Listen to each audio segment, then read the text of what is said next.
Today we're showing you a 2020 John Deere 3025E tractor. It's a four-wheel drive tractor with a John Deere 300E front end loader. Tractor has right at 200 hours on it. It's a very clean tractor. Has the foldable rollover bar plus the canopy top. These tractors are rated at, I believe it's 24.8 horsepower or just under 25 horsepower. Does not have any diesel particulate filter, nothing like that on this tractor. Just straight engine and muffler, no exhaust filter of any kind.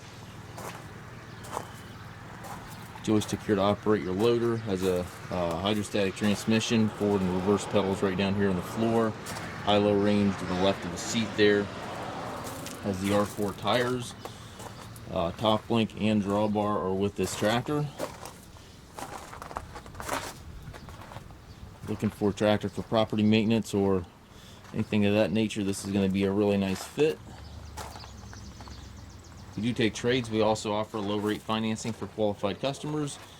We have approximately 150 used tractors on our yard. If you have any questions regarding this tractor or any of our other used machines, please contact us at masttractor.com.